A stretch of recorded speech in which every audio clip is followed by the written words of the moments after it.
welcome to Pioneer United Methodist Church. My name is Julie Reinholtz, and I'm the pastor here at Pioneer. We are so happy that you have joined us and taken time out of your day to join us in worship today. We are recording our service to comply with Bishop Elaine's directive to keep all people as safe as possible. Our office will be closed, although there will be a couple of us on staff that will be manning the office from 9 to 4 on Monday through Thursdays.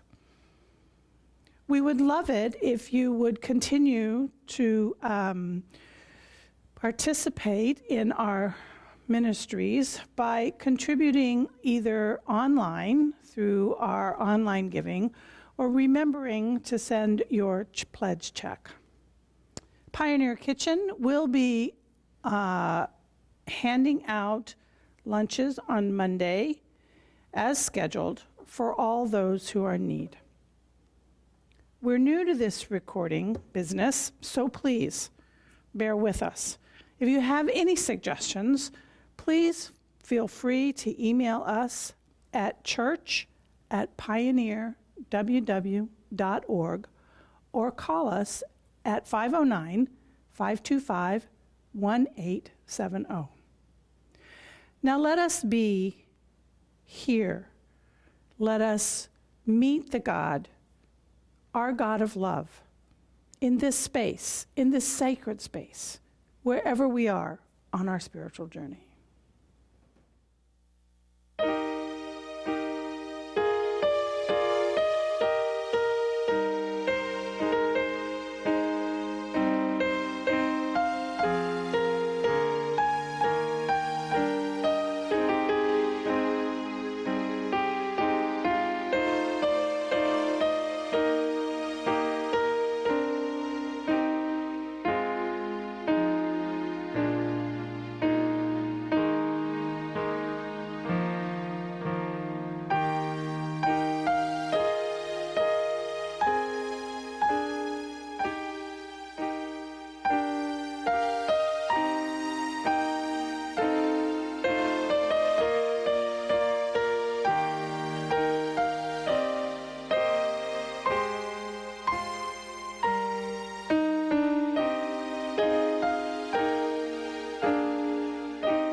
As we move into our time of prayer, I would ask that you please remember all of those in the medical fields that are tending to people.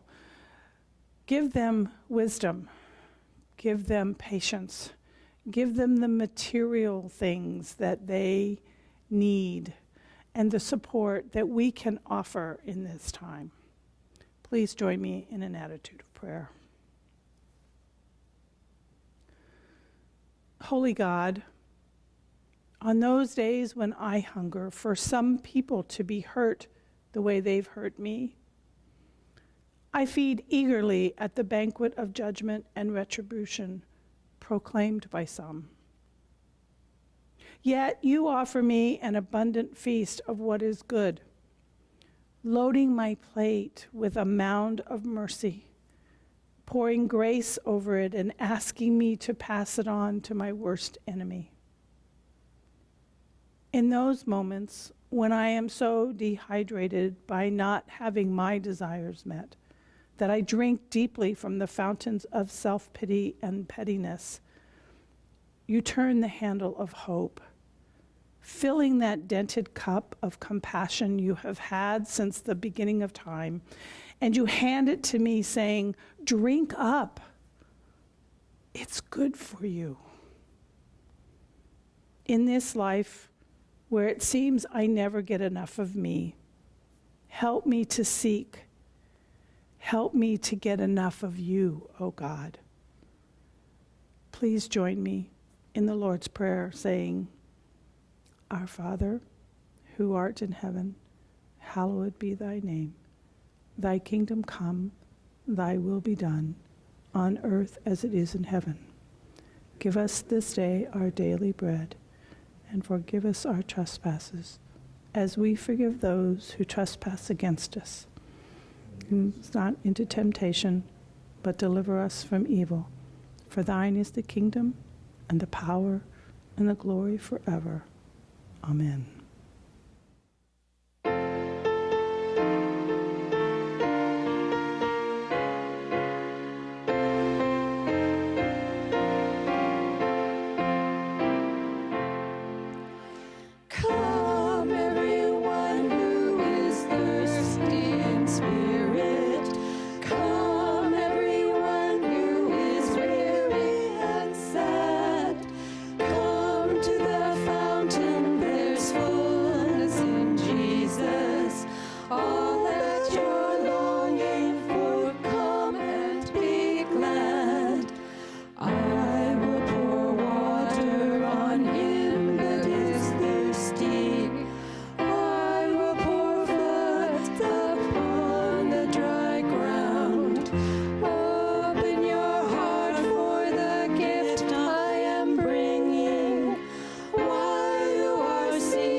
Seek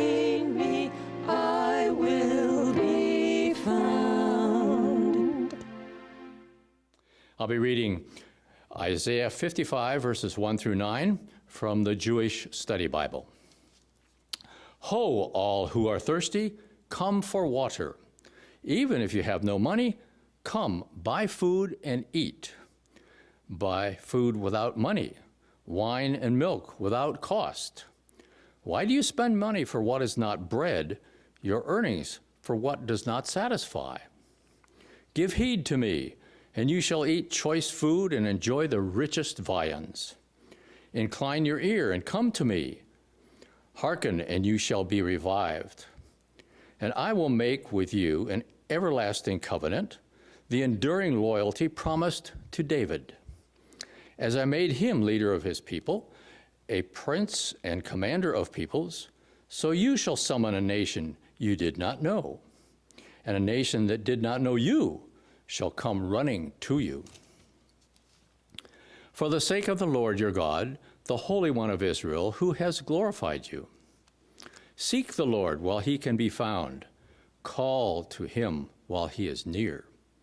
Let the wicked give up his ways, the sinful man his plans. Let him turn back to the Lord, and he will pardon him. To our God, for he freely forgives. For my plans are not your plans, nor are my ways your ways, declares the Lord. But as the heavens are high above the earth, so are my ways high above your ways, and my plans above your plans. I will be reading from Luke 15, verses 11 through 32 from the Common English Bible. Jesus said, "A certain man had 2 sons. The younger son said to his father, 'Father, give me my share of the inheritance.' Then the father divided his estate between them. Soon afterward, the younger son gathered everything together and took a trip to a land far away. There he wasted his wealth through extravagant living. When he had used up his resources, a severe food shortage arose in that country, and he began to be in need. He hired himself out to one of the citizens of that country, who sent him into his fields to feed pigs. He longed to eat his fill from what the pigs ate, but no one gave him anything. When he came to his senses, he said, 'How many of my father's hired hands have more than enough food? But I'm starving to death. I will get up and go to my father and say to him, Father, I have sinned against heaven and against you. I no longer deserve to be called your son. Take me on as one of your hired hands.' So he got up and went to his father. While he was still a long way off, his father saw him and was moved with compassion. His father ran to him, hugged him, and kissed him. Then his son said, 'Father, I have sinned against heaven and against you. I no longer deserve to be called your son.' But the father said to his servants, 'Quickly, bring out the best robe and put it on him. Put a ring on his finger and sandals on his feet. Fetch the fatted calf and slaughter it. We must celebrate with feasting, because this son of mine was dead and has come back to life. He was lost and is found.' And they began to celebrate. Now his older son was in the field. Coming in from the field, he approached the house and heard music and dancing. He called one of the servants and asked what was going on. The servant replied, 'Your brother has arrived, and your father has slaughtered the fatted calf, because he received his son back safe and sound.' Then the older son was furious and didn't want to enter in, but his father came out and begged him. He answered his father, 'Look, I served you all these years, and I never disobeyed your instruction. Yet you've never given me as much as a young goat, so I could celebrate with my friends. But when this son of yours returned, after gobbling up your estate on prostitutes, you slaughtered the fatted calf for him.' Then his father said, 'Son, you are always with me, and everything I have is yours. But we had to celebrate and be glad, because this brother of yours was dead and is alive. He was lost and is found.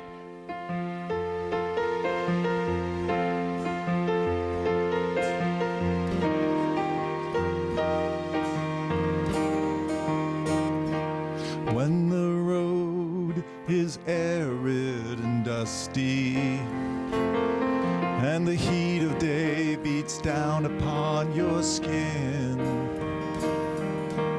let the desert lead you where God's calling, and enter in. Do not fear the breadth of the landscape, nor trust your eyes to see all that it holds. For emptiness contains the greatest mysteries, more than gold, more than gold. Walk on, pilgrim, walk on. Walk on, pilgrim, walk on. Let your hunger be the oasis. The thirst in you be as a mirage. For the spring that you've sought in desperation is always where you are. Always where you are. Walk on, pilgrim, walk on. Walk on, pilgrim, walk on. Be strong, Be strong. pilgrim, be strong. Walk on, pilgrim, walk on.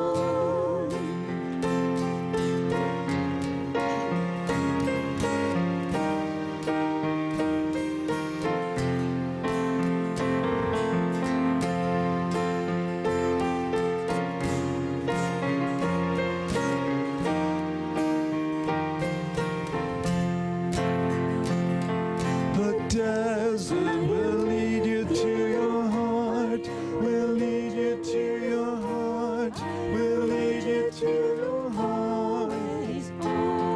The desert will lead you to your heart, will lead you to your heart, will lead you to your heart.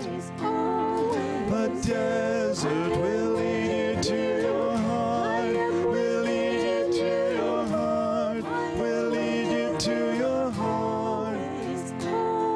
The desert will lead you to your heart, will lead you to your heart, will lead you to your heart.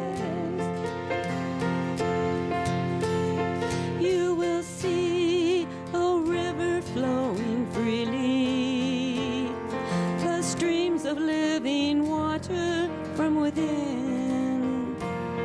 And as your heart becomes a tabernacle, you are a promised land. You are a promised land. Walk on, pilgrim, walk on. Walk on, pilgrim, walk on.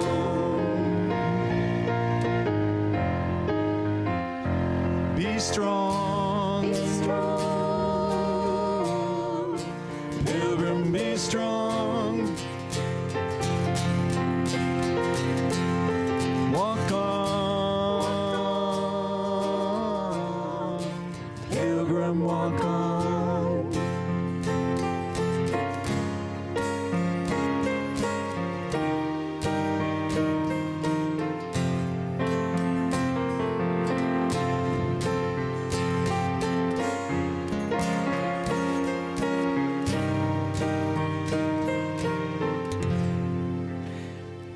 years ago, before I actually began serving at Pioneer United Methodist Church, I had a dream. Now, some of you have heard of my dream, but many have not. It was after the bishop made the appointment announcement, but before I actually arrived here. The dream has stuck with me throughout all of this time. In fact, our Birch Street Bash last summer was an attempt to bring my dream into reality. So here it is. My dream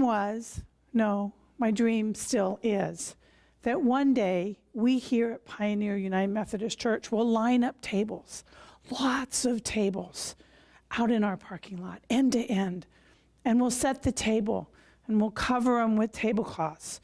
We'll add chairs, plates, and silverware with glasses and cups. We'll set the table and invite all who wander in to sit and eat. We'll open our doors to all who are hungry. We'll not exclude anyone from our table. We'll not exclude anyone from our hospitality or from the extravagant abundance that we have within our church, within our community, or within our hearts. This is our third week of Lent, the third week in our sermon series based on the movie The Way. We're on a pilgrimage together, a journey that takes us through this whole season together. The first week, we looked at the wandering way, a journey into the wilderness of life, encountering the challenges and the temptations, a journey to dig deep and find our true selves. Last week, we took the way around. We discussed how many times our calls and our missions from God are misunderstood by even our closest friends and family. How even Jesus wasn't understood. We looked at how sometimes we have to find new ways around culture and expectations, just to live the life that God has called us to. This week, we're talking about the highway, how God's ways are not our ways. How while we are always taught that everything comes at a cost, God invites us into a higher way, where we are invited to come to the table without price. This is what I think the prophet Isaiah was saying to the people of Israel. This is what I think Jesus was saying to the people of Israel in his time through the story of the prodigal son. People who are displaced, people who are oppressed, people who live in exile, people who feel their God has abandoned them. To anyone who feels that God has abandoned them, come, all who are thirsty. Come, all who have no money. Come, listen, and eat what is good. There are so many ways for us in this lifetime to feel oppression and displacement. And there are so many choices that we can make along the way. There's so many roads that we can take on our journey, and not all of them are the right ones. Lent, the season of Lent, is a perfect time to reflect on our impatience with life, our desires to want to take the easy road, the easy road of life, rather than the road that God has opened up to us. Yeah, we know there are lots of choices to take, and we know that they're not all good choices, and not all of them follows God's ways. I think our scriptures this morning are invitations to recognize that no matter what road we take, none of us have to pay for the grace that God sets before us. For in reality, none of us can afford to pay for the gift that is offered. And yet, here it is, just as free as can be. And I believe we all know what we need. I believe we all know what we really need. And I think we all know that what will truly satisfy our hunger is not anything that we can set on the table or anything that we can buy. Come, follow God's ways. Follow the highway without price. And according to the prophet Isaiah, it doesn't cost any money, but it does cost. It costs you. You need to come. You need to choose. The people Isaiah was talking to needed to hear these words. In this time in the history of the people of Israel, they've been in exile. They've been displaced, taken from their land. It was a time when they believed their God was a God of place. And while in exile, that God could not get to them. In these words, Isaiah needs the people to reconsider that this God can follow them into this new place. God has not abandoned them.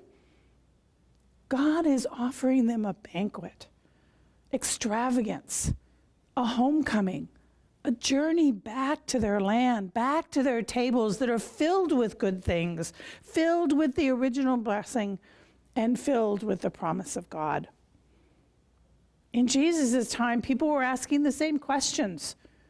Where was God? In the time of Roman oppression, when the people are suffering under Roman taxation, had God abandoned them? In the parable of the prodigal son, Jesus reminds the people that God, like the father in the parable, had never left, but was inviting them into relationship. The Father was always there, ready to receive. Jesus was inviting the people to consider a different approach, a different mentality. He was asking the people to ask themselves, who abandoned whom? Jesus was asking the people that were represented by the elder son to leave behind their judgments, their blame, their resentments, to choose a different way, to choose the highway. Today, in our culture, there are people who think God has abandoned them. Where has God gone? Why is God so far away? Why has God not answered my prayers? God, don't you care for me anymore? And why, God, is this world in such chaos? What we need to hear from God this morning are these words. Come to the table. What is God saying to this church at this time? Imagine what would happen if we really accepted God's invitation. What if we entered the door only to discover that the party was a surprise party just for us? What if in our ways we'd been looking at this person and that person, judging them, thinking about how wrong they were, how lost they were on their journey, how terrible they are, when all along it is we who are on the wrong road. It is we who are lost. What if we got lost in our judgments? Lost in our narrow thinking and prejudices? What if it's we who took the wrong road, the road to the unwillingness to forgive? What if, instead of God's way, the highway, what if we have taken the road to bitterness? What if we're the ones who are lost, the ones who have abandoned God? I think, my friends, this is God's way of calling us back to the highway. This is God's way of throwing us a party with lots of tables end to end, overflowing with extravagant love and grace. Come, all who are thirsty. Come to the table of grace. Come and join the party. It's a party that's thrown for you and for me by the God who will not forsake the ones who have lost their way on this journey, on this pilgrimage. Thanks be to God. For my benediction this morning, I would like to share with you a poem that's been floating around the Facebook world. It's called Pandemic, and it's written by Lynn Unger. Hear these words. What if you thought of it as the Jews consider the Sabbath, the most sacred of times? Cease from travel. Cease from buying and selling. Give up, just for now, on trying to make the world different than it is. Sing, pray, touch only those to whom you commit your life. Center down. And when your body has come still, reach out with your heart. Know that we are connected in ways that are terrifying and beautiful. You could hardly deny that right now. Know that our lives are in each other's hands. Surely that has become clear to all of us. Do not reach out your hands. Reach out your heart. Reach out your words. Reach out all the tendrils of compassion that move invisibly around us. Where we cannot touch, promise this world your love, for better or worse, in sickness and in health, so long as we all shall live. Amen.